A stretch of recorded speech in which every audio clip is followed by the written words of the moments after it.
Yo, welcome back, CWF Universe, to to an extra super duper large, extra special, supersized, I can't even think of, I'm running out of metaphors, edition of CWF Backstage Pass. Yo, how's everybody doing tonight in the chat? But,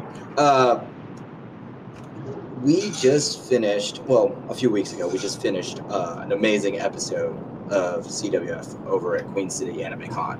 So we are going to go ahead and share our views on what just went down. But before I go into that, let's go ahead and introduce the panel of speakers today. As you can see on the lovely overlay as created by Anthony, we have three guests on the panel. I'll go ahead and move it to the bottom first. Regan. Hello. I was on a recent podcast not that long ago as Lupin the Third, and this time I was at Queen City as Hoin Kyoma. Cool. Thanks a lot, Regan. And now on my bottom left, if this is stage left. Right, darn, mirrors.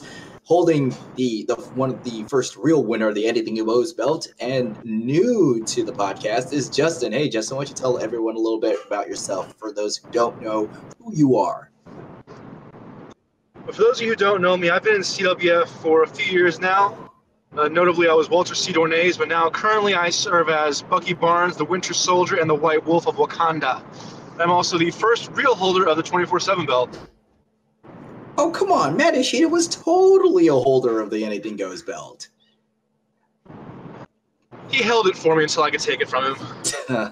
Yeah, Justin's been with the CWF team for quite a while, having a debut performance, which we will not make too many reference to by his request. But he's always been in the back. Yeah, he's always been in the background, but he came to the show, and he did very well. And finally, fresh from his episode with us about San Diego Comic-Con and our winner, spoiler alert, is Jaime.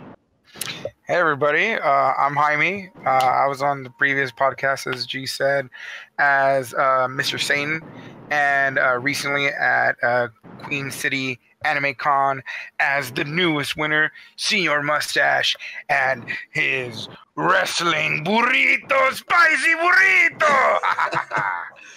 Yeah. Overall, before we get in depth, what were initial feelings of the events, panel? I guess I can start. Of the specifically CWF or Queen City as a whole? Let's start with Queen City. So I was one of the few competitors / CWFers to actually be there pretty early. I arrived early because I actually spent a couple years in Charlotte before moving to where I'm at now. So I got there and visited friends, hometown, stuff like that. People who lived there and whatnot. So I was also there for opening ceremonies, which I actually participated in. That's right, I did that.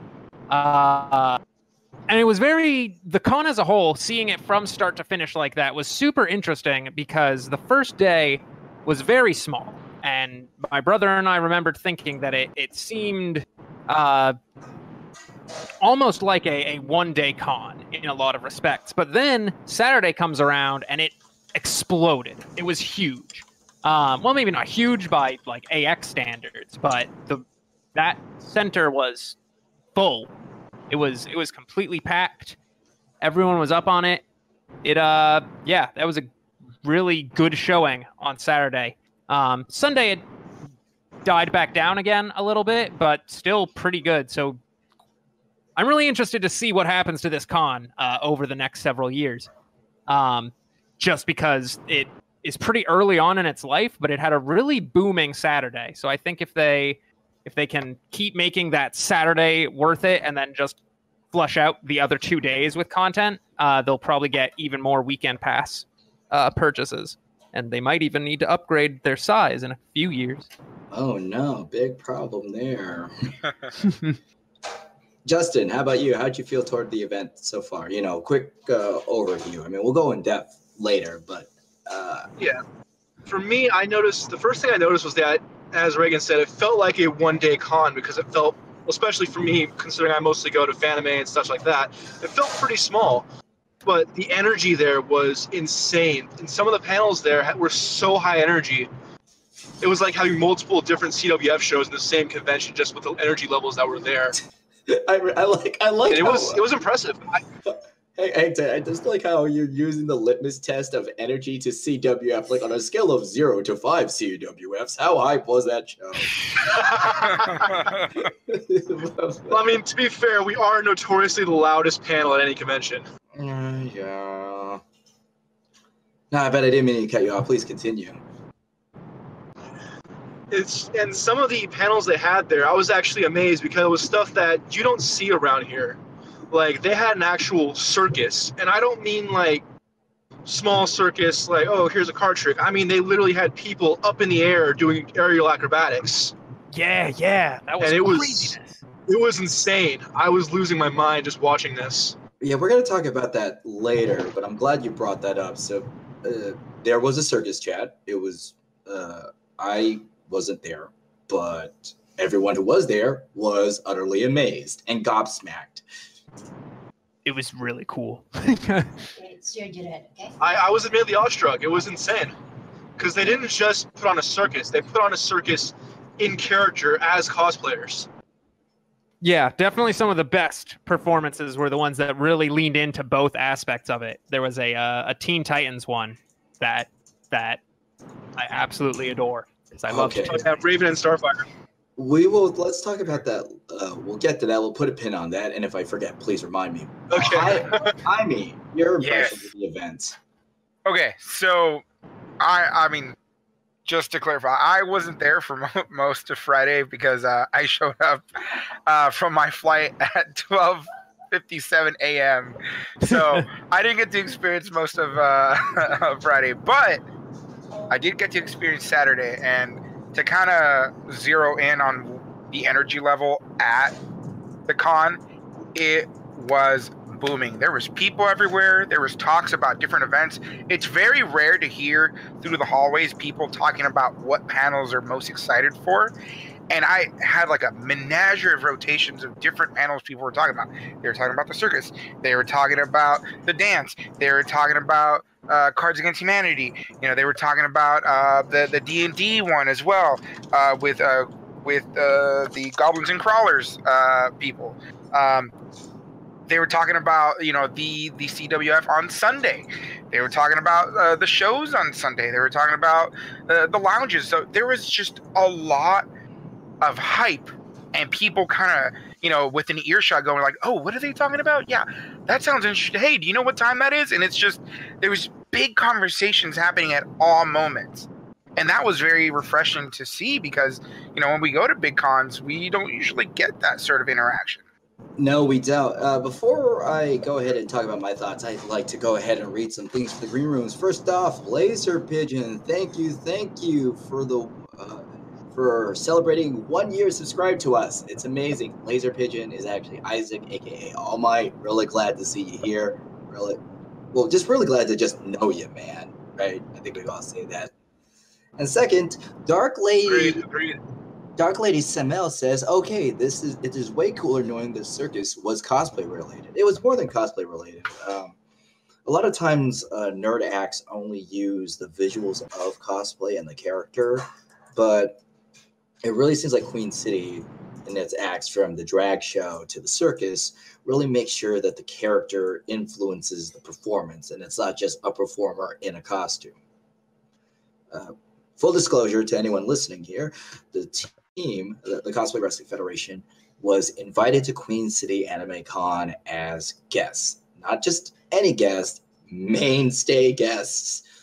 We weren't officially a guest of honor, but board, travel, badges were covered, as well as the team got to eat dinner with the main con staff and the various voice actors. So this is not a unbiased review of Queen City Anime Con.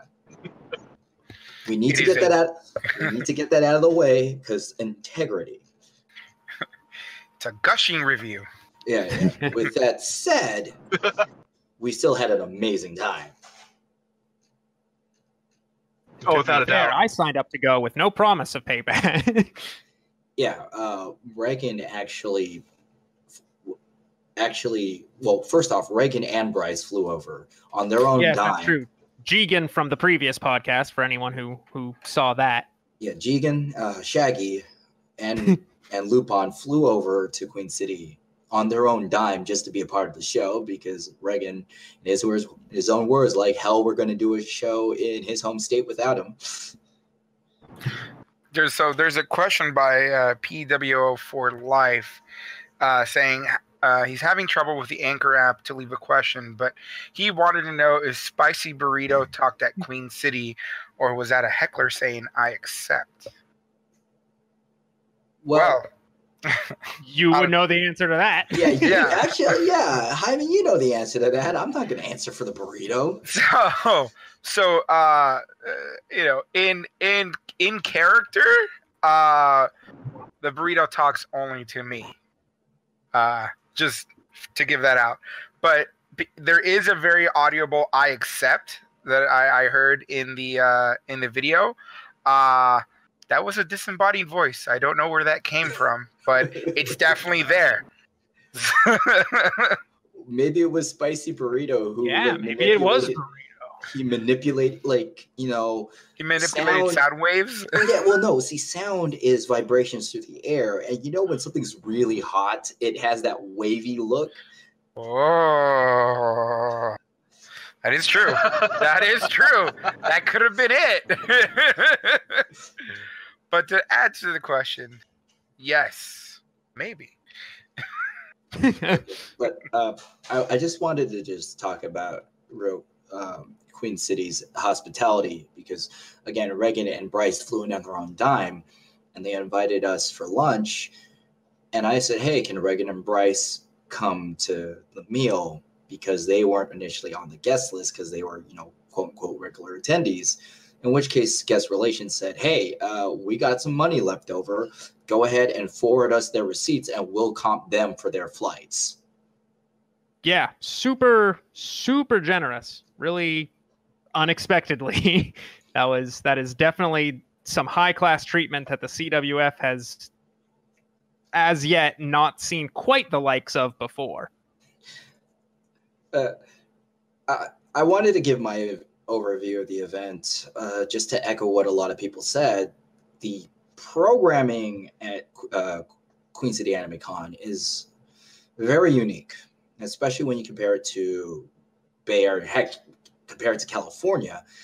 And that is because the staff is very programming first.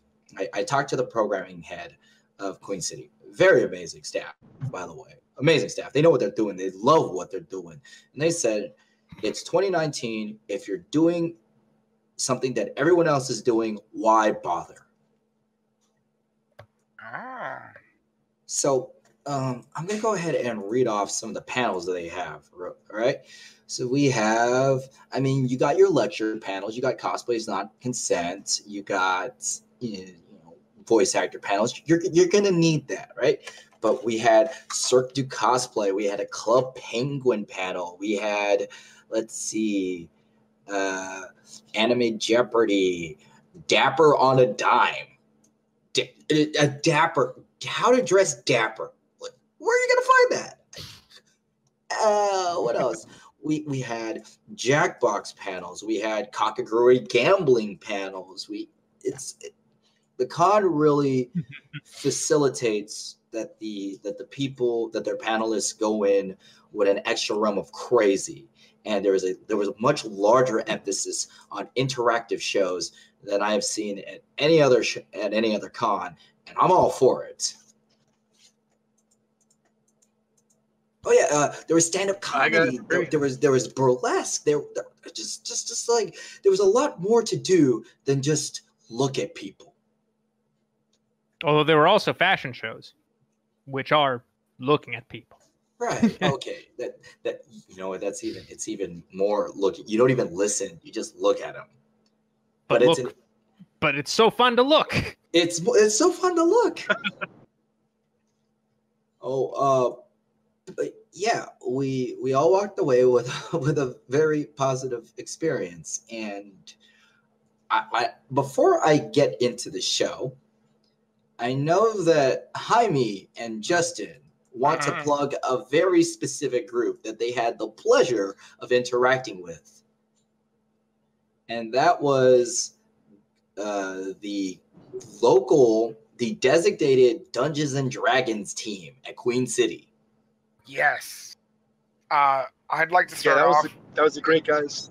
They were amazing. Like we got to talk to give the name. Align, right? Align, Alain. Elaine. I always forget to pronounce it, but that man is a genius at D&D storytelling. Let me tell you, he had us engrossed from the first sentence. And for those of you who are wondering who this guy is, he's actually with Goblins and Growlers, who runs a D&D podcast called Quid Pro Roll. So if you want to check them out, those guys are awesome. They're hilarious. The shenanigans we got into, it was the stuff of legend. It was the stuff D&D dreams are made of. Now, how did you guys get involved with this? Because I was nowhere near y'all when this happened. Oh, okay. Let me start this one off. So, Justin and I were leaving the dinner with everybody, and when we got back to the convention, we were going to do the Cards Against Humanity panel with the voice actors. I believe I forget the name of the drag queen that was there, but he was one of the guests as well. She. Sorry. I apologize. Elaine was there, and I believe Lucy, the voice actress, was there. The panelist's wife, myself, and Justin. So, yeah, it was. yeah. Well, I mean, long story short, the panel was a success. It was fun, and I believe Justin was actually on the side talking to Elaine for most of that panel, and they kind of just got talking about D&D, and I approached them, and he was like, "Hey, you guys aren't doing anything after the panel. We got some late night D&D going on in the hallway," and we both kind of looked at each other like, "Hey, man, we didn't really plan this out, but yeah, let's go do it." Preface, and he's like, "Great." Preface this, Justin was talking about, like, I want to get some D&D in this weekend. Yeah. What can I say? I'm a nerd. I can't help it. I love D&D.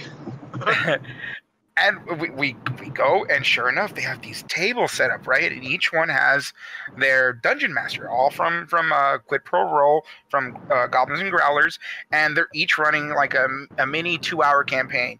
They have spreadsheets already laid out for people to have pre-rolled characters with pre-designated races and classes, abilities, equipment, such and such. So it just kind of gets the ball rolling really quick. And we get to sit with him and the group that he had already kind of established. And I mean, I'm going to let Justin take it from here, because some of the shenanigans we got into happened mainly to him. All right, Justin. I know we could be here for hours with all your shenanigans. Just hit us with, like, the top of the chart for you. The cream of the crop, you want the top of the chart. This is something that comes in with wrestling. So we're at the end. This is at the end of the campaign. I'll skip the shenanigans that were in the middle. At the end of the campaign, we're taking on a Minotaur skeleton, a bunch of little skeletons. My character, being the high jumping druid he is, jumps up on a chandelier of a mammoth to try to bring it down top of the Minotaur. Well, someone took out the Minotaur, so I look around. Who's left? There's a skeleton. Well, one of our guys tries to dropkick the skeleton and misses and falls on his ass. Well, next guy dropkicks the skeleton, succeeds, and dropkicks the skeleton onto the guy that fell over. Now, my character is like, he's got enough hit points to survive this. So from the chandelier, which is suspended 50 feet above the ground, he decides to do a flying drop kick. Not only does he land it and destroy the skeleton, he shatters this man's dignity along with his family jewels. And the way it was described by Elaine was just mesmerizing in detail as the foot came down and felt the crushing of bone, and as it continued past the bone, it crushed another thing underneath the weight of his boots. I was laughing for a solid 10 minutes. The fact that Justin is laughing still a week later shows how amazing of his experience it was. It was. It really was. Daniel-san writes, skeleton lives matter. Well, that skeleton was treated a lot better than that other guy. Yeah. Let me also say, real quick, to end it all, there's a pool in this room that grants some sort of magical wish, and the gentleman affected. If you dip something into it. Yes, if you dip something into it. So he politely requested that everybody leave the room so he may have his turn at the pool.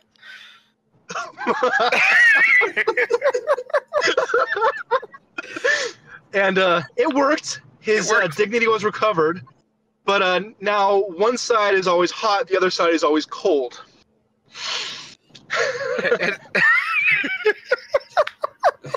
Reagan, we missed this. Do you think we missed something amazing, or do you think we dodged the bullet? Because that could have been our dignity being crushed. I actually DM a campaign of my own. I think I'm okay. I'm all right. I think I made a clean escape. There was Dungeons and Dragons. Another really cool thing at Queen City Anime Con was the arcade. Oh yeah, they had some games that I have not seen even at like MagFest, which was nuts. Yeah, they had a Taiko Drum Master.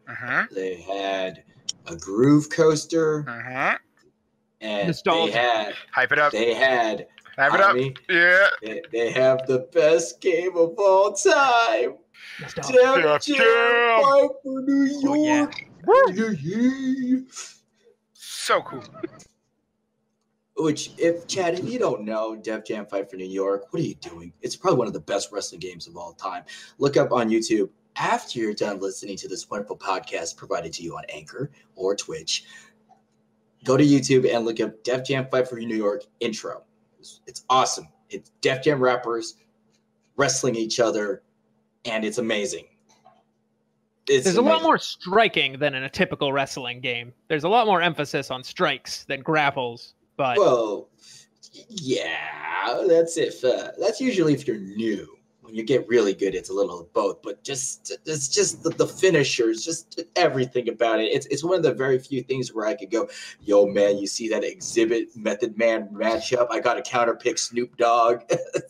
Yeah, it's like I'm like selecting my characters, trying to get like reaffirmed with the game, and she's already like doing like 50 calculations in his head, like, yes, I have the perfect counter for this. Yes, he's picked. Yeah, I miss Fight for New York, man.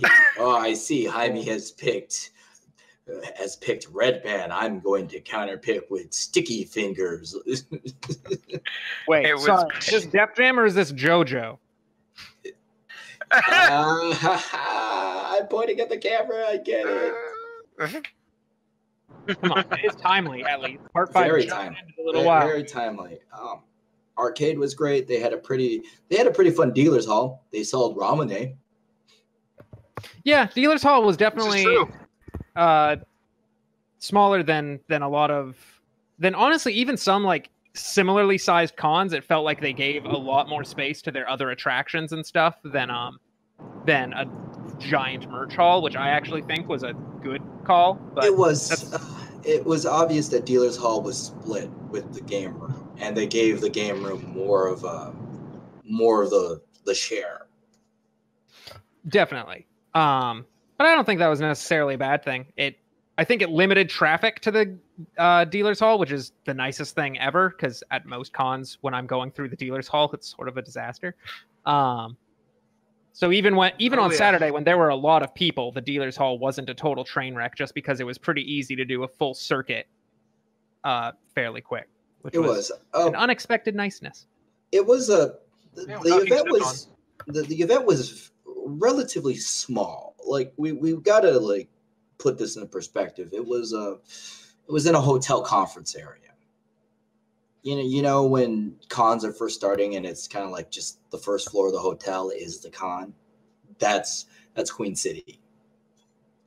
But I mean, you could walk around the thing in 10 minutes. But it was really densely populated with stuff to do and stuff to see. And one thing I forgot to mention was that Queen City Anime Con also had a beauty school on deck. Wait, Oh, what? yeah. Did I miss this? They had Paul Mitchell representing. Paul Mitchell Beauty School, where a lot of their students got to work the event for community service credit, where attendees were welcome to just sit down and get their makeup or their hair touched up. Oh man, we used totally missed liberally. That's used super liberally. Cool. Like Justin forgot his eyeliner, and we're all okay. There's a drag show here. Somebody has eyeliner, and the staff took us to the Paul Mitchell booth, and Justin had his eyeliner applied to as eyeshadow. I mean, was it eyeshadow or eyeshadow and eyeliner? I mean, I honestly don't know the difference between makeup. It's a thing that makes Bucky's eyes look black. Okay, whatever that is. It was his eyeshadow. I'm going to say eyeshadow and eyeliner. Yeah, were and it was applied by a trained makeup student for free.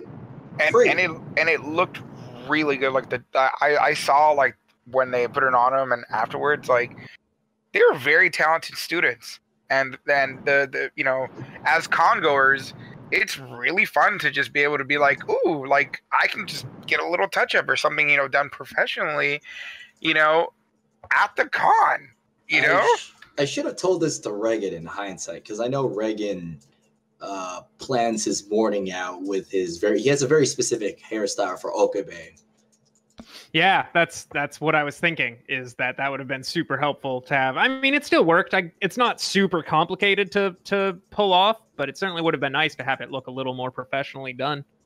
Yeah, probably also have it held in place. Okay. I do kind of want to put a random plug here, just because we've made several jokes, especially over several shows, about how Bucky does his hair. For the record, it's natural. It's actually my real hair that does that. We always make jokes about maybe it's Maybelline, but the truth of the matter is, the secret's about to come out. The hair product I use is actually Paul Mitchell. Believe it or not. Wow. So I had to do just the random plug there. Wait a minute. So does that mean you were using Paul Mitchell? You knew about Paul Mitchell before you went to the booth? Yes, I've actually been using Paul Mitchell shampoo and conditioner for the last few years since I started growing my hair out. Oh, wow. I can't relate, but I will totally take your word for it.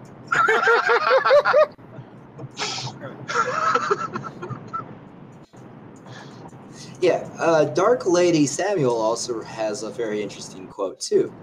They say, it's also nice to have makeup professionally done without having to explain what cosplay is and what you're dressing as the character you choose. Oh, man. Every time I get my hair cut before a con. Oh, God. It's always where you gotta, like, show the screenshot. I want to look like this guy. I usually try to find the best, like, picture of a real-life cosplayer and find one that does the hair in a way I like, so at least it's a real person. And you're not showing them animated stuff, but it's still always the worst. Once again, I can't relate. That's my benefit. Once again, I can't relate, but I'll take your word for it. Just take your wig to a hair salon. Yeah. Yeah. Yeah, that would work really well. I think con was great. There was a lot of stuff to do. So let's go ahead and talk about the show. And before the show even started, Reagan lived up to his reputation of pushing the envelope. So I want to emphasize that this was stated long in advance. I pointed to the WrestleMania sign ages ago, where I said that I would not bring Hoin Kyoma back. I would not bring back Okabe to CWF until I could fill the room with Dr. Pepper. And at first I was thinking of bringing him to Fanime, and I was plotting out, like, how could I get an entire, like, pallet of Dr. Peppers into a hotel? But with Queen City being a very unique show and opportunity, I figured this was a good chance to bring Kyoma back and spend not quite as much money. I bought 100 cans of Dr. Pepper. And oh, hey, wow, ooh, look at me, I'm on screen. Let's I also want to flash back, because this was a different direction of Reagan's belief in scale, because last year he improved the level of Dr. Pepper by bringing in a jumbo leader, which didn't work out for him. No, it did not. My Okabe's last appearance in CWF, I brought a jumbo leader and just a duffel bag full of bottles of Dr. Pepper. So I had a lot of Dr. Pepper, but it was still mostly for me, and I was expected to chug all of it, which was problematic, to say the least. This year, I invested in mini Dr. Pepper cans for exactly that reason. Bought them all before the show, stashed them in my hotel room, had to arrive to the venue early, to the CWF venue early, specifically to lay it all out, find a cart, line it up. This is where I'm going to come in. So, Reagan says he has the Dr. Pepper. I know he has the Dr. Pepper. He told me, I said, sure. But then there was a blind spot that we all had, which nobody really told the con that we were going to bring Dr. Pepper. And a lot of events are like no food and drink in the room. So, whoops-a-daisy. So, I said, hey, we got to tell the team, because we're in the main events room. There's a lot of equipment. If we do this and we don't ask permissions, it'll look like jackasses. So, worst case scenario, Reagan would have had 100 unopened cans of Dr. Pepper that we would have to find some way to get rid of. I could have promised them after the show. Would have worked. But would have been less impressive. But the other thing is, some conventions are very picky about attendees giving out food. That's true. So, I say, hey, watch out. Cons might not be okay with giving out food. It's like, yeah, but I've seen panels give out candy. I went, Reagan, this isn't candy. Okay, to be fair, I've seen panels give out liquor, because the East Coast and the South is the real deal when it comes to cons. This is which panel is this, and how can I get in? I am not going to call them out on camera, because I'm not sure if they're actually supposed to be doing that. By the way, this is the exact conversation we're having. Right? So I've seen other cons do that out. Sure, are those cons Queen City Anime Con? So we're just kind of had the sobering moment where it couldn't have happened. And when I went to the staff room to ask for permission, I was like, hey, can you have food and drink in the main events? And they were like, no. I was like, oh. And it was me and my Mayuri just sort of staring at each other, thinking silently, what are we going to do with 100 bottles of Dr. And then they were like, what do you need it for? So thank goodness that they were already so keen on CWF, because I would have been in a tight spot otherwise. But it worked out, and my reports say from Mayuri that every person who wanted a Dr. Pepper got one. And I am very pleased with that. And this is my best chance to plug that after the show, someone actually came up to get an empty box signed by Hoin Kyoma. Yeah. That is...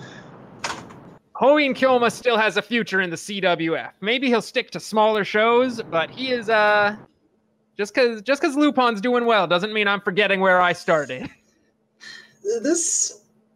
We're gonna go into the show in depth, but it was a sensation I never thought I would plan. Where I'm up on stage as Mehdi Shida. Regan is doing his promo, the second half of the promo, and you just hear just all throughout you can just hear a bunch of people opening in their cans. And for the show, Regan and I were trying to go over how do we distribute the Dr. Pepper. And one of the ideas we had, we didn't do it because it was impossible, was what if we hid the Dr. Pepper under everyone's chair?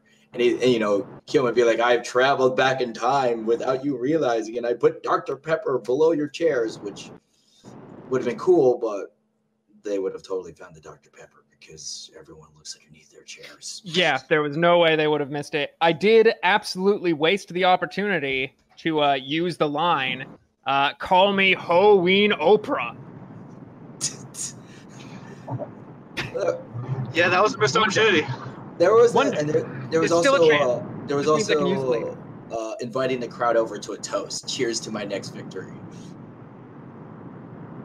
I generally consider every time I raise my bottle to be a cheers, and the crowd usually agrees. That was okay. We had Regan obviously continues to have the most complicated entries because not in addition to having getting the Dr. Peppers in, he had a Mayuri enter from the backstage and a special cart and then distributing all of that. And we had to work out Mayuri's entrance and getting her through the crowd, getting her to backstage. So there were a lot of moving pieces. Fortunately, everyone was a lot more simpler. Everything went better than expected. Everything had Basically, yeah. Yeah, I want to talk about the room, the stage. How'd you guys feel about the main events room that we were in? I was impressed, especially with just the level of lighting effects they had there. They had a spotlight for us when we walked up. I mean, if there's a way to feel awesome, it's walking up to a spotlight while Jonathan Young sings "Let It Go." Yeah, we were in the main events room on a Sunday. Obviously, the team was concerned because we didn't know if. Yep, there it is. There's Justin right there with the spotlight. It was a scaled down. It was like Anime Expo scaled down, and the lights turned off. And they said, "Hey, we're going to go ahead and shine a spotlight on you." And you can't see this in the clip, but there's a screen. You could barely see it actually. There's a screen that had up close footage of us. So we got the spotlight going. We had the stage was lit like an arena with heavy lights on us. They didn't use the house lights. Everything was lights that they brought in, and God, we were.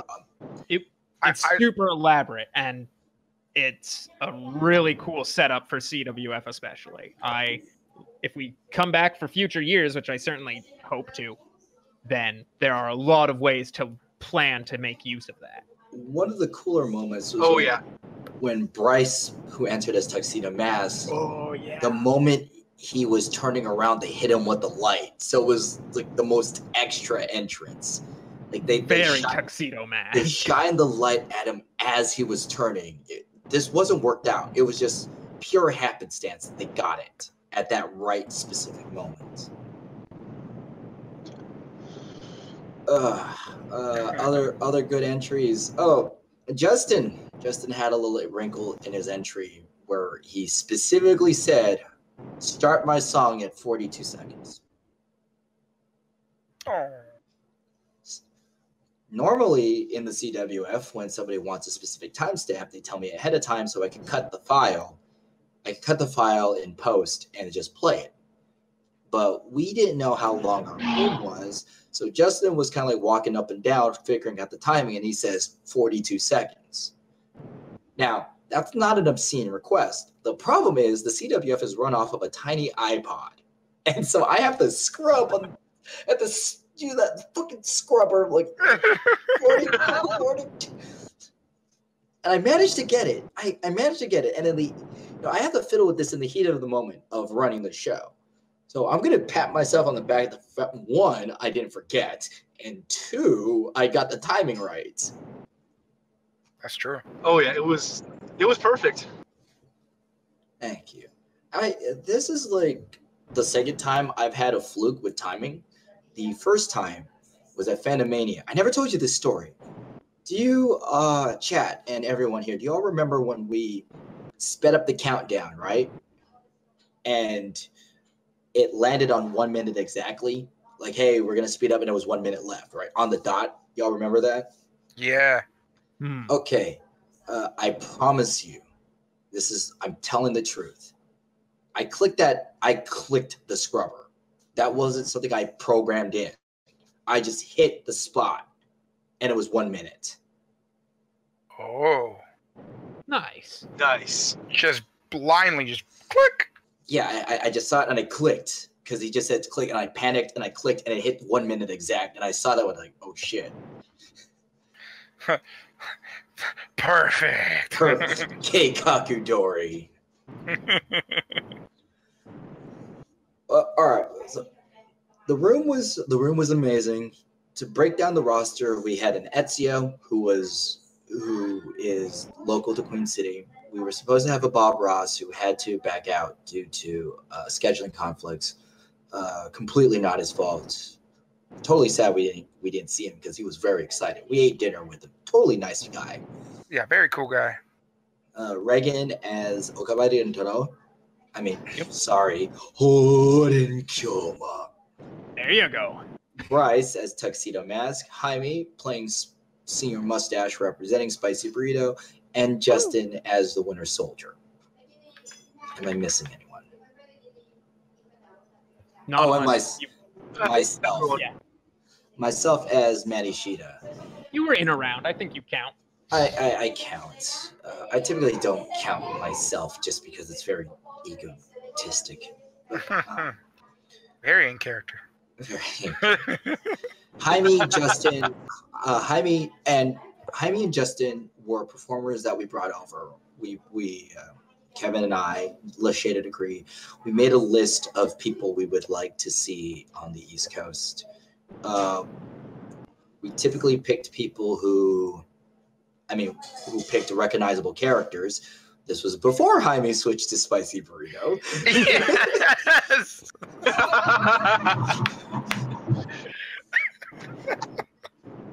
We picked people who had one, recognizable characters, and two, we thought, hey, it would be really cool if they got to go perform at more circuits. And then we also brought Anthony, Mission Start Podcast, as behind the scenes. Reagan and Bryce came in at the last minute, got their tickets generously comped, and they even brought Paige, who plays Mayuri. Yes. Also brand new to CWF. Oh yeah, feel free to invite Paige to the group, Reagan. Okay. Yeah, we'll do. All right. So the team was mostly in-house, but we still had a really good show, and the crowd was very receptive. And we were very worried because it's a Sunday with a young con, and usually, like with new cons, with small cons, the Saturday attendance is like this, and then the Sunday attendance goes ooh, and that's because kids have school, work, and all that. But no, I want to say what, 60% stayed in that room. Yeah, we had certainly most of the seats filled in what was their largest panel room at noon on a Sunday at that. Sunday, standing room. A little earlier than some people want to wake up after a Saturday night of partying. Yeah, I did see that it was filled up. There were points where actually I saw more people fill in the room, and they were just kind of hanging by the door. So there was a point where there were no seats unfilled, and then there was a point where some people got up because they needed to go somewhere. But for the most part, that room was filled. Which, hey, we were, one, surprised, and two, very happy. Reagan did a fantastic job at opening ceremonies, where during the game room, I had a few people actually come up to me and go, "Hey, when's CWF?" And I asked them, "Are you fans of us?" Like, no, we only heard about you at opening ceremonies, and we want to watch you. I was like, oh shit, Reagan putting in the work. I think I made us look pretty good. It wasn't in kayfabe, but I definitely tried to hype up the crowd very much in CWF style, which evidently it worked. Okay. There was even a CWF chant that was chorused by a few people throughout the room. Hey, let's go ahead and talk about the actual show. Now, I know what I wanted, but I mean, let's just talk about your thoughts of your performance and what you were thinking going into it and how you're feeling throughout the show. I don't really care who starts.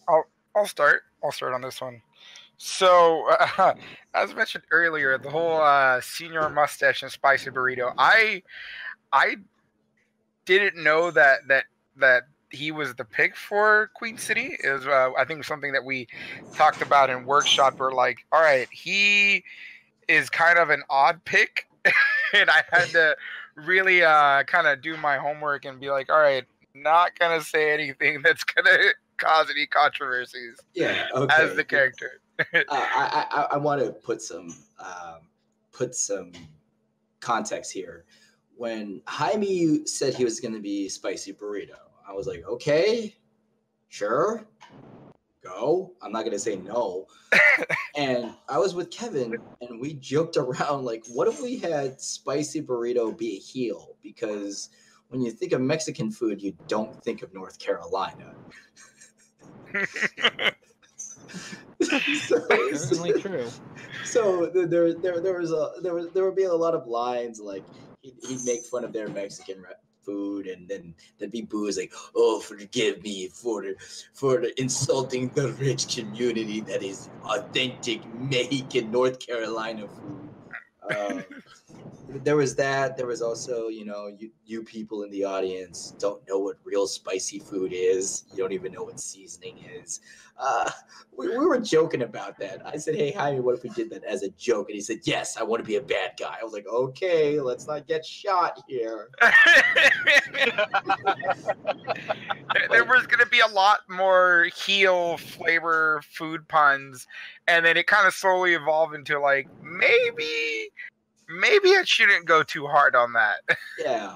I think one of the ones was the favorite one we did was, hey, North Carolina, you have no idea what a real spicy burrito is.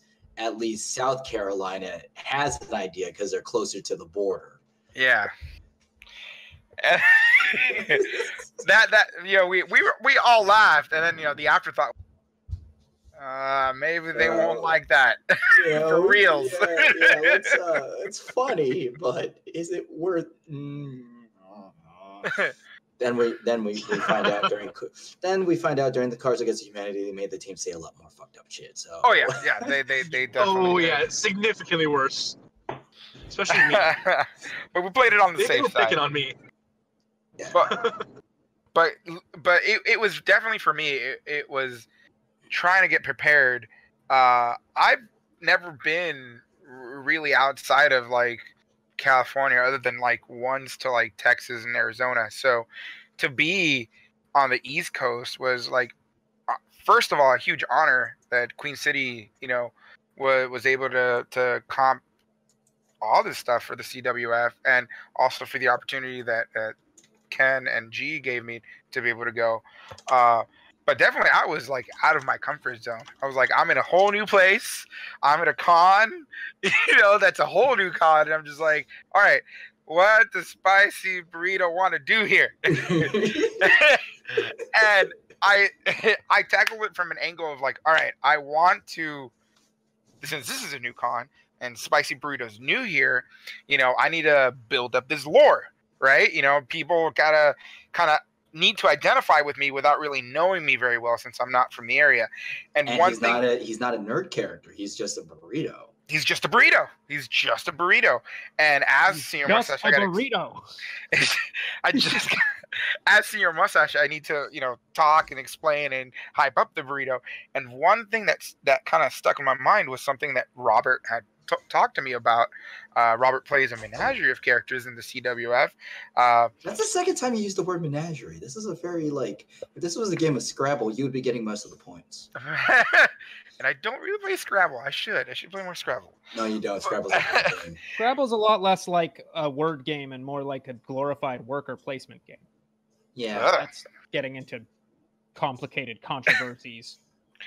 But Robert had said, what if Spicy Burrito had gone to North Carolina once prior, and he was the reason that North Carolina has the Carolina Reaper? And I was like, huh. And then G brought it up too. He was like, yeah, that would, you know, what if he did this? And, he get really into the whole mythical part about it, where he dropped a tear into the ground and, from it spurt, the Carolina Reaper and stuff. Daniel. That wasn't me. I think that was Daniel. That was Daniel? I think it was Daniel or Robert. One of them. Robert told me the initial idea, and then somebody reiterated it to me and gave me the idea of using it as a mythical thing. And I was like, all right. The burrito's got mythical powers now. The burrito can do anything. We make it up as we go. And I went with that angle. I was like, I'm going to do this show where the burrito has been to North Carolina. I'm going to want the crowd to identify that the burrito's one of them. And he's just been part of North Carolina all along. Even though he debuted on the West Coast, he is a North Carolina homeboy. So I was like, yeah, I'm going to go with that and see if they love it. And that's only half the equation, because in the hotel room, I wanted to beef up Jaime's presentation, because I said, okay, you're doing a good job talking about the burrito being badass, but I want you to talk about the burrito like it could kill someone. So I showed him some old Wrestling Hill promos from managers. And Jaime's face was like, oh my God, I've been going at this the wrong way. And in our moment of insanity, which is what happens whenever you workshop with me, the line was, these wrestlers have wrestled men, but they've never wrestled a burrito. That's why the burrito will win. And it was just insane and absurd. And I'm like, you're right. I mean, I'm looking at this as a guy, but if I was a burrito, they have no chance. I'm a burrito. I approached it as a man. It was just this moment of clarity, and I was like, thank you. Because I had never been exposed to that side of the wrestling promotions. My only exposure to wrestling managers was like Paul Heyman, and that was it. So I was always kind of going by that beat, this is my guy, this is my guy, this is my guy. And she's like, but there's more to that. Let me show you. And I was like, whoa, see, I must take notes. I thought like a burrito. It was a burrito. I had to be the burrito. Yes. Feel all 5 layers. I wanted to bring up Jaime first. Well, I'm happy Jaime went up first, just because he's the act that I had the most direct involvement with in terms of workshopping. Justin is the least, but that's because Justin doesn't know what he's going to say until he gets on the stage. This is a fact of life that he will happily admit. I am not throwing him under the bus. In fact, I'm giving him praise. No, he's not. This is praise. Okay. Jaime's counterpart in the show is Regan. So Regan, outside of the Dr. Pepper fiasco, did you have anything special going into it, from a character standpoint? First of all, not a fiasco. Went off pretty well. But besides that, the idea in Kyoma's previous appearances, I've always been very dedicated to being true to character. For better or worse. Yes, for good or ill, I really like to keep true to the canon of the character that I'm playing as. And that's occasionally done me huge favors. And for Kyoma, it often can alienate the crowd a little bit, because turns out being a crazy conspiracy theorist Chunibyo isn't the most relatable thing all the time. So I approached this with a new angle. I decided this is a small con. It's a goofier show. I already knew the burrito was going to be there. Let's go in on this sort of goofy, friendly Kyoma. And of course, bringing Dr. Pepper for everyone was part of that. It was a necessary part of that. But this was definitely not even referencing as much of Steins Gate material. I had Mayuri there, but like I barely referenced her by name, and it was more just, hey, look, a cute maid cat girl. People love that, and they did. So I definitely tried to mainstreamify Kyoma. And I think it actually worked really well, where there was still definitely a lot of his personal flavor there, without becoming totally unapproachable. But the weird thing is how this interplayed with Jaime. Put a little pin on that, because there was another concern the two of us had during the con. Oh. Outside of the Dr. Pepper. And, okay. Yes. Chat, we take Steins Gate cosplay for granted. And I say that because we're used to it. We will see at least 10 Okabes at a con. We didn't see any at Queen City Anime Con. And Reagan's like, oh God, do these people even know what a Steins Gate is? Yeah, that was a concern, and that risk is why I wanted to sort of make him more approachable in the first place. We were very concerned because, like, if they don't know the character, there's a lot of layers you have to cut through to have it be comprehensive. Everybody knows what a burrito is. Yeah, basically, if people don't know Steins Gate, it is way harder than even an original character, because an original character you can cut to the heart of the matter, but Okabe is like, he is a persona under a persona under a persona. And he's got this time traveling thing. Like, everybody's like, what is this? Some sort of like OC Bill Nye? And his costume isn't particularly, it doesn't stand out a lot in its own right. It's just a guy in a lab coat. So yeah, that was a real risk and a real fear. I wanted to talk that about. Now let's go to the interplay. So, because of that, I honed in on the Dr. Pepper, but with one character who was all about food, and me who was all about drinks. There was this running thread through the entire show of the spiciness of the burrito being quenched by the Dr. Pepper, or the Dr. Pepper being useless if there wasn't food to go with it. Like not to mention there was this rivalry because Senior Mustache says free Mexican food for everyone. But he provided none, and I had provided Dr. Pepper.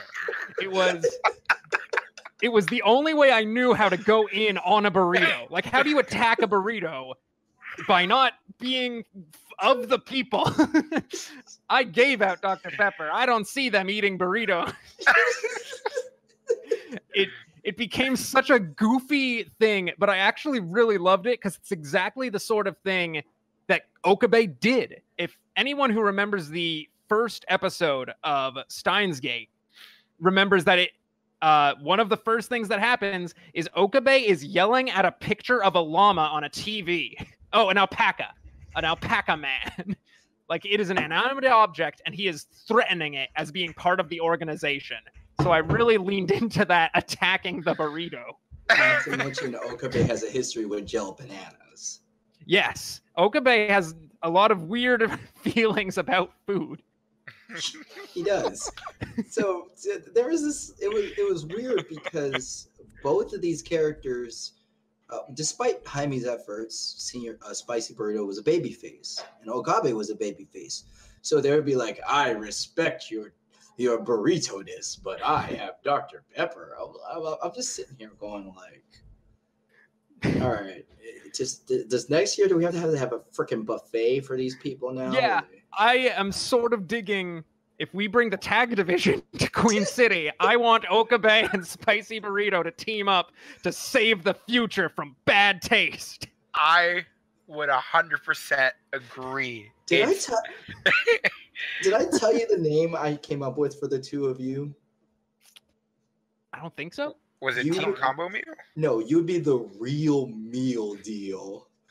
The real meal deal. I love it. It was bad.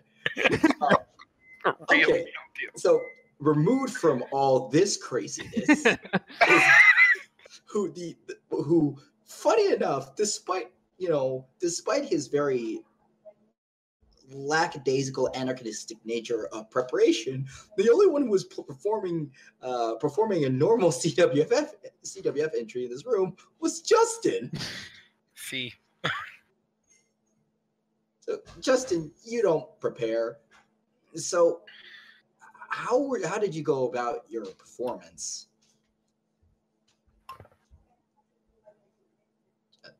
Justin? Did we lose him? Justin. Did he?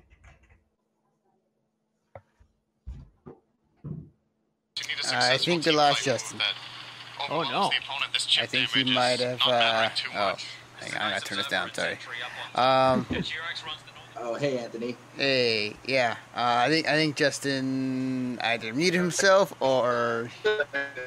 Oh wait, there. Yeah, looks like he's gone AWOL. Oh no. All right, well, MIA, Justin. So for now, carry on. Well, carry on. Oh, hey, Anthony. Actually, now that you spoke. Oh, sure.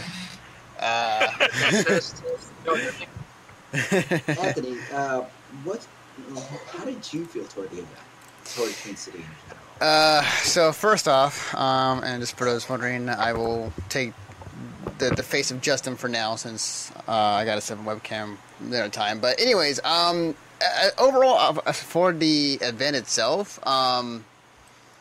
it was very fast to me, just because like on the Saturday that I was flown out, I left Saturday morning, didn't get to Charlotte till like later in the day, met up with you guys for dinner, went back to the hotel room, slept, wake up and do the show right afterwards, and then head back home in the very like 24 hours, which was pretty nuts.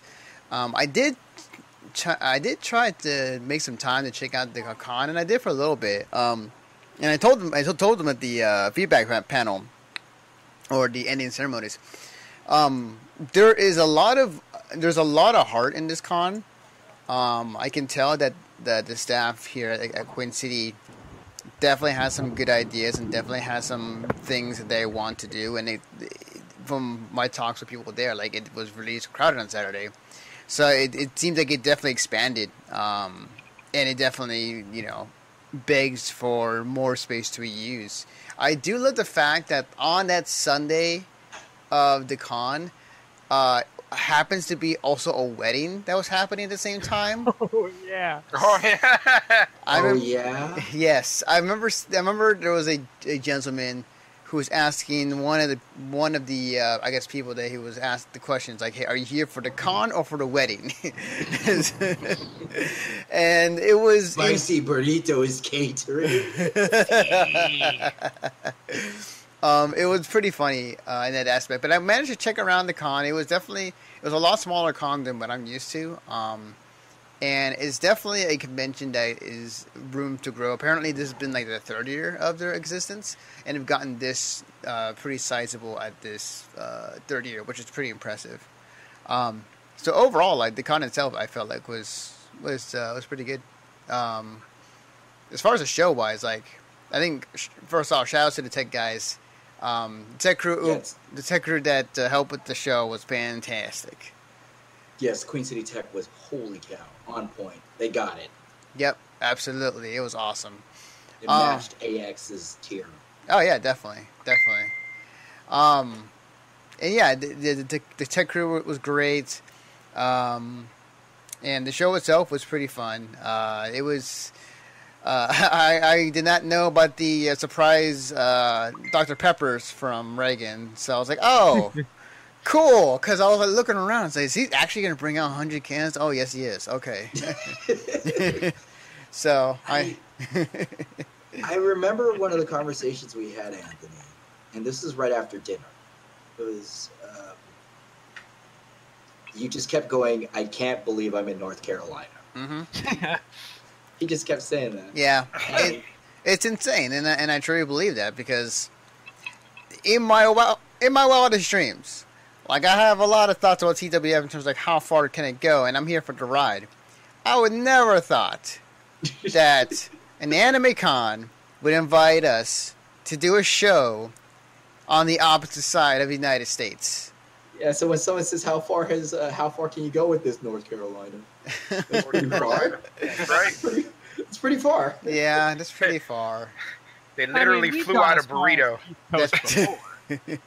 That's true. There is MagWest. That did happen. But, like, this anime con went out of their way to invite us. Yeah, the fact that this was an invite that actually, like, spotted us is crazy. The thing that I go back to, just thinking about it, is just like I was talking to Jaime, just like at the dinner, the dinner with everybody, and I'm looking around and I'm seeing the staff, the guests of honor, the voice actors, and us sitting on the same table. It's like, so this is how it feels like to be on the other side, because I'm always on the other side. And for those who don't know, like I cover conventions for MissionStarPodcast.com. And, like, I'm always been on that side of the press. Like, okay, so, I'm not had the treatment that many others have. You're on the front-facing side, the attendee side. Yes, absolutely. Just wanted to clarify. Absolutely. So it was. Sorry to interrupt. Can y'all hear me now? Yay! Justin's live. Okay. Justin's live. Hey. Thanks Sorry, for sharing your thoughts. Having little connection issues. Those of you who aren't aware, I'm actually calling in on the drive home from work, so it's a little spotty sometimes. Well, we are going to real quick say that the Cosplay Wrestling Federation fully promotes safe driving practices, so please do not try this at home. Oh, for the record, I pulled over to fix this. Don't worry. I pulled over to fix it. Good, as you should have. Good. Hey, Good. Justin, now that I can, first off, Anthony, thanks for sharing your 2 cents. Oh, no problem. Justin, I wanted to talk to you about your mental preparation and what you were going through during your performance. Like, what were your takeaways from it? Well, as the least prepared person going into any show, there's like one person that's less prepared than me. That's probably Mark. Yeah, but when it comes to the show itself, I'll admit I kind of just honestly I don't even know what I'm going to say until I say it. But the thing that stuck out to me most is that I'm in this show. We got one guy promising Mexican food, one guy promising Dr. Pepper, and I'm sitting up here as the only guy in a fatal 3-way that's not bringing something edible to the table. Yeah, we were joking around that it was like Jaime, you showed up to play Street Fighter, but then Reagan and Jaime decided to just switch over to Mario Party without telling you. Yeah, like your character was like, okay, kind of how it felt. Like if you said, like, if this was a fight, like you're the only one who actually came to a fight, and then Reagan and Jaime came in with, I don't know, Game Boys or something or silly string. Yeah, it was a bit of insanity, and I'll admit the hardest thing for me to do was on the spot to come up with things to say to a burrito. That was probably the hardest thing I've ever had to do, honestly. And I pulled out raps at Daikon. So I mean that tells you how hard this was for me. Like Chad, I pulled out a diss track on Daikon, and yet somehow the burrito was my Achilles heel. Chad, are you listening to this? This is Justin going, yeah, I had a hard time trash talking a burrito. It's hard to trash talk Like, burrito. People like burritos. It's hard to. I remember when I was met Ishida and I asked Spicy Burrito a question. I was like, "Hey, Spicy Burrito, what makes you think you could win?" And then Jaime goes, "You dare talk to Spicy Burrito directly?" Oh yeah. I was like, "Oh shit, okay, you're gonna play like that? All right, you son of a bitch." Oh my god. Yeah, it was. Yeah, out of all the things I've had to trash talk, and I've had to go after Tommy Wiseau of all people. I mean, the Yeah, but he's a burrito was honestly the person. hardest thing for me to come up with. I couldn't come up with. I had one line. I had one, maybe two good lines for Spicy Burrito that I come up with off the cuff, and this is one of those rare instances where me making it up as I go didn't pay off.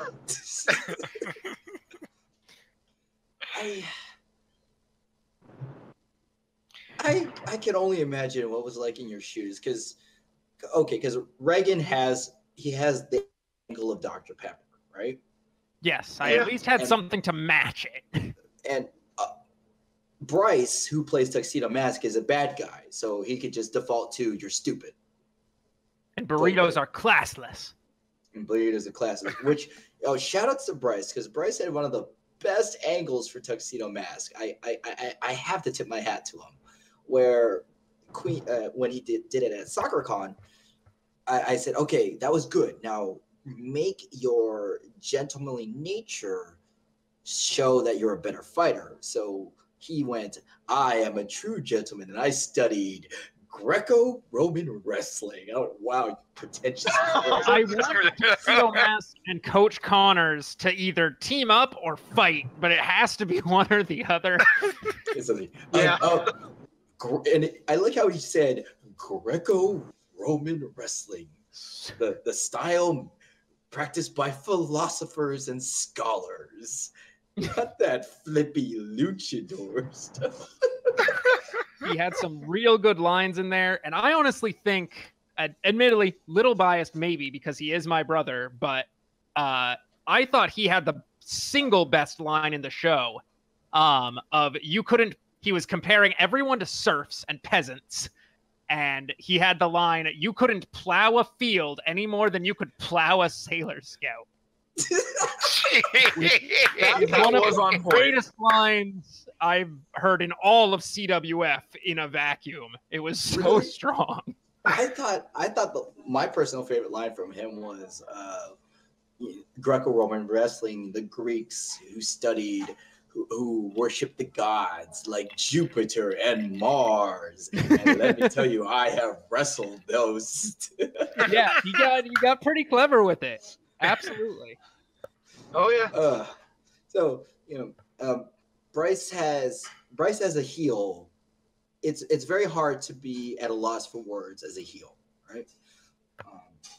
Ezio had some good lines. Again, Reagan had the food analogy. And here's Justin, who's actually playing it seriously. Who would have thought in a CWF show that with Reagan and Bryce of all people, that Justin is the serious one? Also fair. Yeah, Lupin and Jigen Uh. who are also known for playing other goofy people. It should have been us, but we left it to you. Justin, you had the unusual burden of being the most straightforward CWF entry. Yeah. I'm kind of getting used to it at this point. There was that, and there was also Reagan contemplating, like, I might be the only baby face here.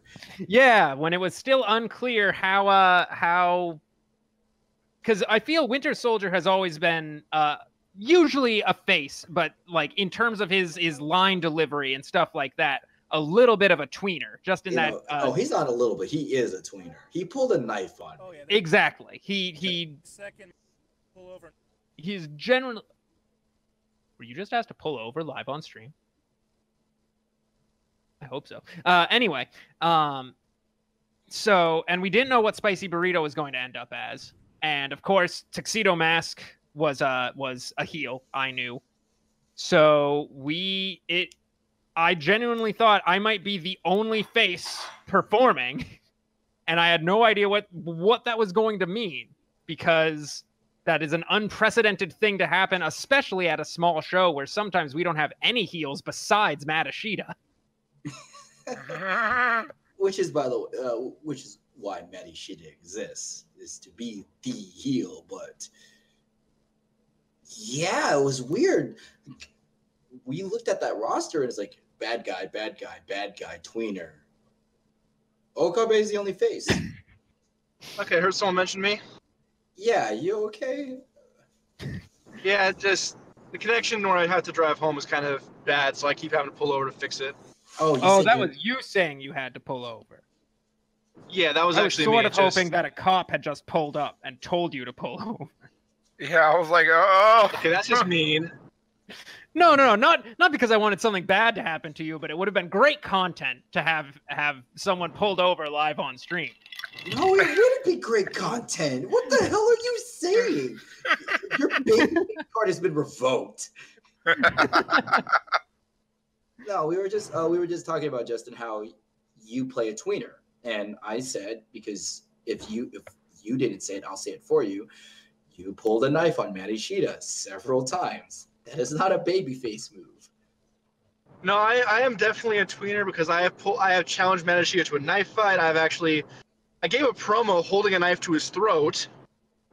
I have basically done everything to Matt Ishida except actually kill him at this point. Yeah. Oh, let's go ahead and run down the list. You challenged Matt Ishida to a knife duel. You held a knife to his throat. Yes. You kicked him in the ribs. Yep. Yeah, I did that too. Forgot about that.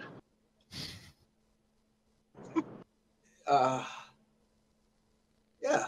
Luckily, Ishida doesn't have a spine, or he'd have kicked him there too. Yeah. I have broken everything except Matt Ishida's will to live at this point. Yeah, you broke.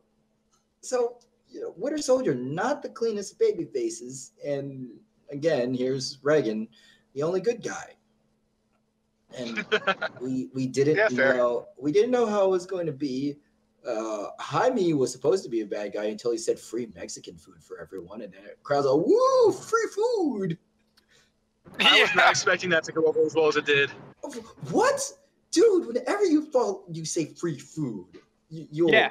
No, what I mean is, I tried to call them out for trying to bribe the crowd, and I said the crowd wouldn't be that cheap, and then I hear a resounding, "Yes, we are!" from the entire crowd. And honestly, I honestly didn't think that they would be receptive to the Mexican food. I was like, because some crowds could be like, "Oh, I don't like Mexican food," and they'll be like, "Boo!" And I was kind of expecting that because I was feeling out the crowd. I'm like, "Yeah, all right." So I'm going full on with the Mexican food bit. They're gonna hate this, and they're like, "Yeah, free Mexican food." I was like, "All right, they love it." If we ever have a show where the crowd disses free Mexican food, we are in the wrong convention. We would have all just left, gotten an Uber, and left. And see, the sad part is, me just being who I am, I have to somehow trash talk Mexican food and Dr. Pepper, two things that I love, and I gotta try to trash talk it on stage. That was so difficult. Which means you were a good actor. That's true. This is true. That's very true. And I remember Justin mentioning to me when we were in the room and we were just kind of going over our bits. He's like, I always like to go kind of last, kind of in between. Like, I like to have something to kind of respond to bounce off of. So,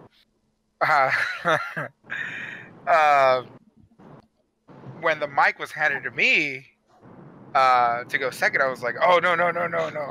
I insist, senoritas first." And I had it back to Justin. I'm like, "All right, he's gonna roll with this. He's gonna love it. He's gonna throw something out there." And the first line he throws out, he's like, "Yeah, man, maybe I'm born with it. Maybe it's Maybelline." And the crowd erupted. I was like, "Yeah, that's my boy. He's got it." There's a lot of okay, as a viewer, I don't know how well we hide it, but we throw each other a lot of cues. Some overt, some yeah. subtle. There's a lot of things that look like it's in character when it's really them asking for help. I remember during the show, they were looking to try to get the mic away from themselves after the first exchange. And I think it was Jaime who said, "Where is Maddie Shida?" Yes. Because he thought the round was over. And I heard that. I went, "No, it's not. It's not over." So I run up to the stage and I yelled, "Keep going, you idiots." That wasn't a planned bit. That was me giving directions. At the same time, the original plan was for exchanges to go even longer. Yeah, until we saw how things were kind of coming to a standstill. So I ended it as Maddie Shida just being impatient. Y'all didn't know that because we did I like to think, a good job hiding it in character. I would like to say that I'm so used to the time cues that to not see them, I was like, am I going too long? Am I giving enough time for everybody else? Is everybody doing the same? You know, like, so when I was like, where's that guy, Matt Dishida? I was literally looking like, hey, are we still okay to keep going? And you're like, keep going, you idiot. I'm like, all right. There was that, and also Jaime, after he won, Jaime hasn't been to too many small shows, but a typical pattern is Maddie Shida always fights the winner and loses. Oh, yeah. So when Jaime gets called back, he's looking at me like, I don't know what's going on. Yeah. And while the crowd's going wild, like, yeah, kick his ass, spicy burrito, I told him, hey, we're going to go 2 times. I'm going to go first. And I whisper that to him. He does. And I was like, what? Oh, okay. I was so lost when he was like, get back here. I was like, wait, did I mess up? Did I do something wrong? And I go back and I'm like, the burrito's like hanging on my side. You're like, get this burrito up here. I'm like, oh, okay. We're still going. I didn't know. In wrestling, it's very common for performers to pass cues to each other. And I like to say, not perfected the art, but got less shitty at it. If you perform in the CWF, eventually I will whisper a command to you.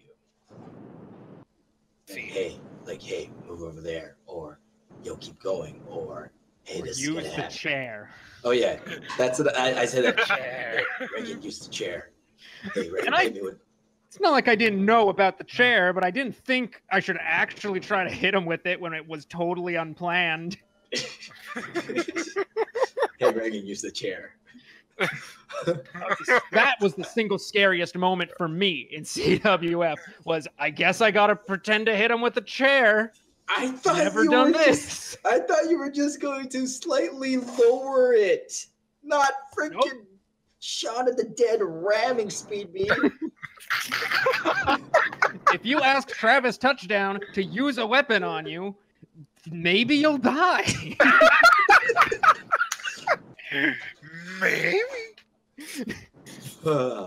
Which, by the way, I speaking of weapons, I wanted to make a tweet where that says Maddie Shida was rushed to the nearest medical facility to be treated for a concussion and mild 3rd-degree burns.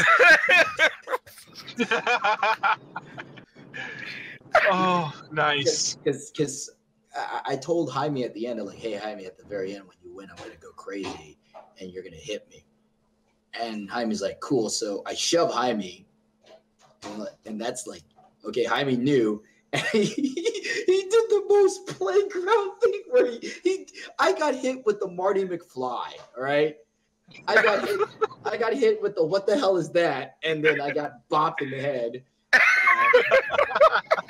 I wasn't expecting that. So when he points to the side, in my mind I was like, okay, all right, better. Yes, this is how I'm gonna get beat. All right, cool. So I look away and I get gently bopped on the top of my head, thank God. because I, like, at least with the chair I saw it coming. Yes, this is he didn't see where I was gonna bob his. I was like, gentle, book. And he goes down. I'm like, yeah, the burrito, yeah. And then I'm on the floor. Selling was like, Jaime, leave the stage. Yeah. I was like, I even leaned down to point and go, okay. I tried to hide it as well because I'm like, I don't know what I'm doing. Which is the second time this has happened. We're at Anime Expo. Remember when I was KO'd for a good 10 minutes? Oh yeah. Yeah, I was on the floor. I was like, keep going. People are stepping over my body, I'm here. I'm still yes, that's okay. Are you okay? Yes. I can't move. Just move on to the round.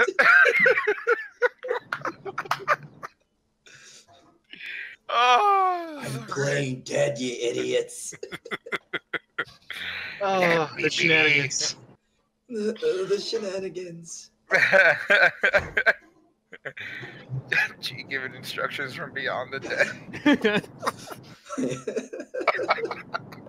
I mean, MagFest is still the worst case of that, though, where first Dan and then Ashita spent 20 minutes on the ground mid-show. There was a lot of being knocked out at MagFest. Oh, yeah. But, overall, gentlemen, if you were invited to go back to Queen City, would you? Absolutely. Emphatically, yes. Bruh, 100%, yes. Yeah, and I feel the same way. Please clip this part too. But I think in addition to just being treated absolutely well with our accommodations, our performance needs, and the tech staff was amazing. The staff was amazing. The con, we weren't bored. We were not bored. No, we certainly were not. not.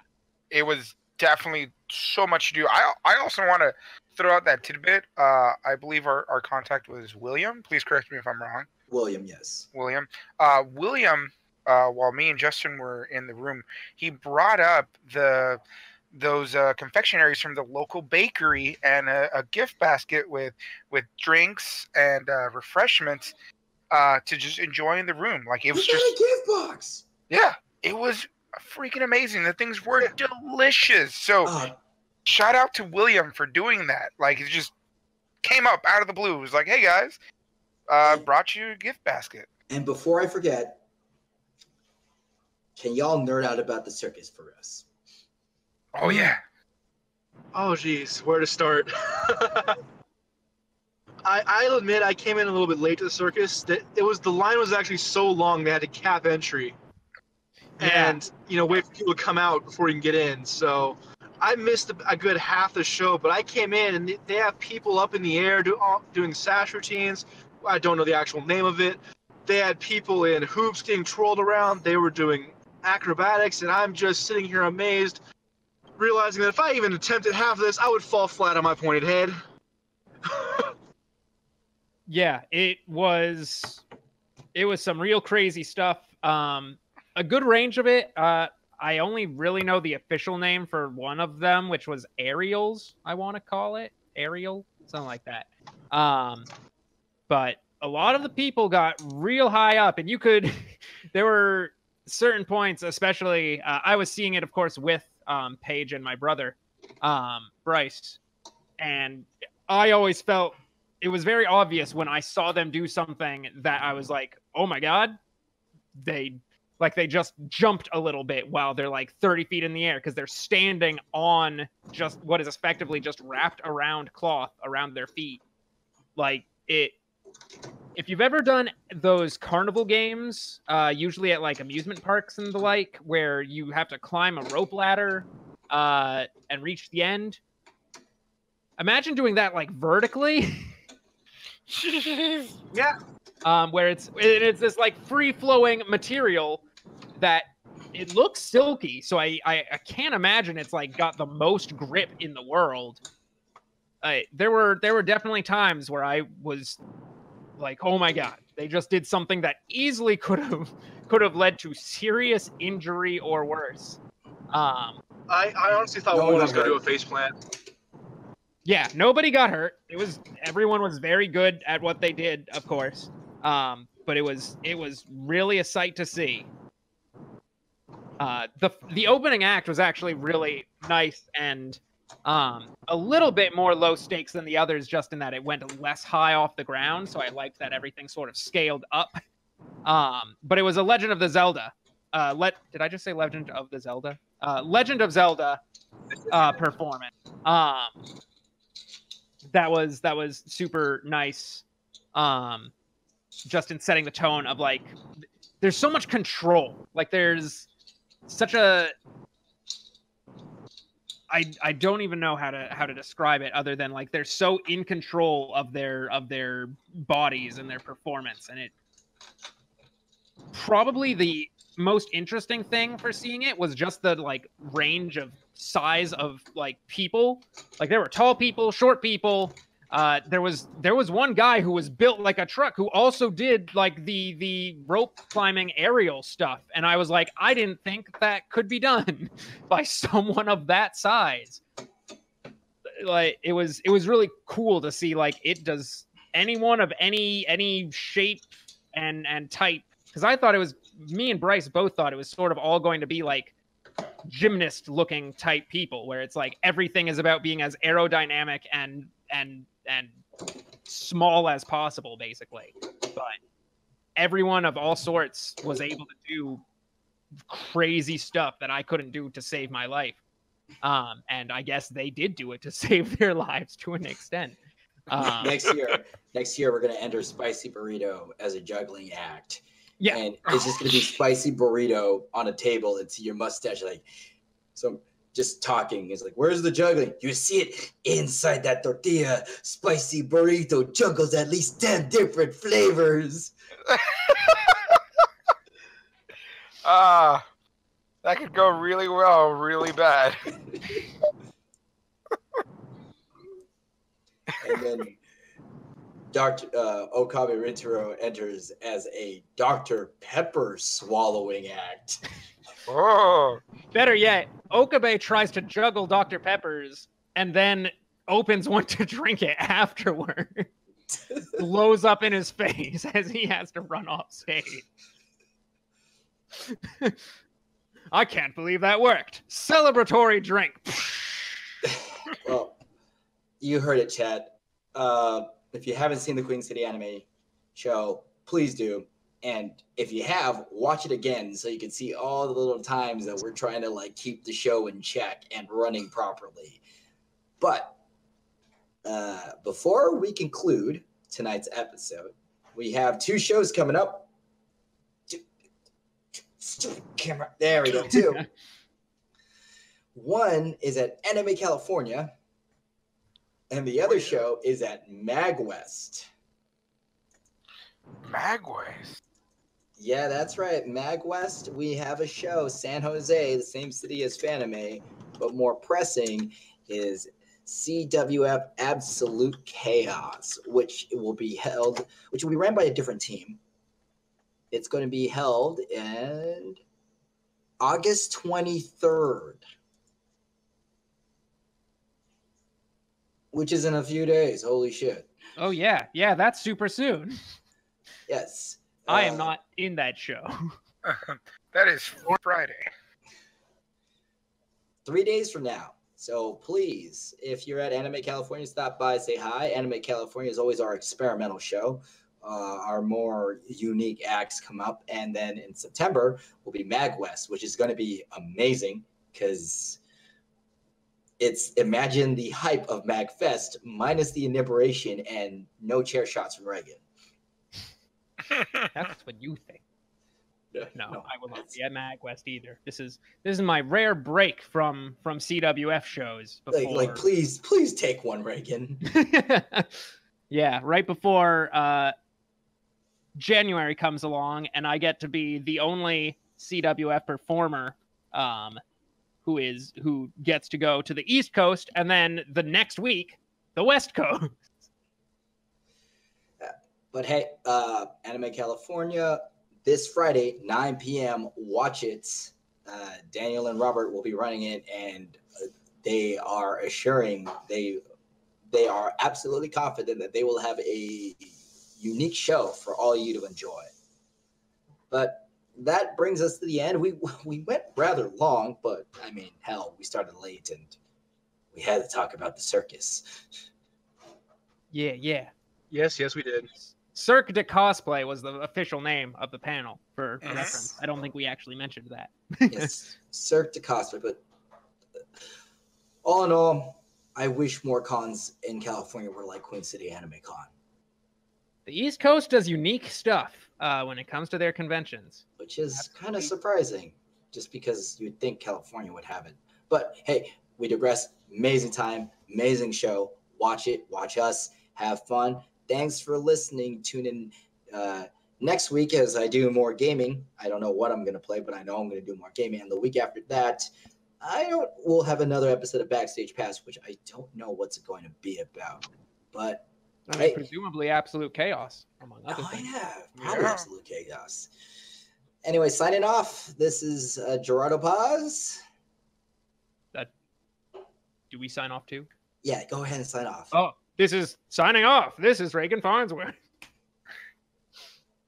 Go ahead, Justin. Signing off. This is Justin, aka Bucky Barnes, aka not driving and podcasting at the same time. and signing off, it's Jaime as well. Yo, so thanks for listening. Hope you have a good day, and see you later. See you later, guys. Ta-ta. See you later.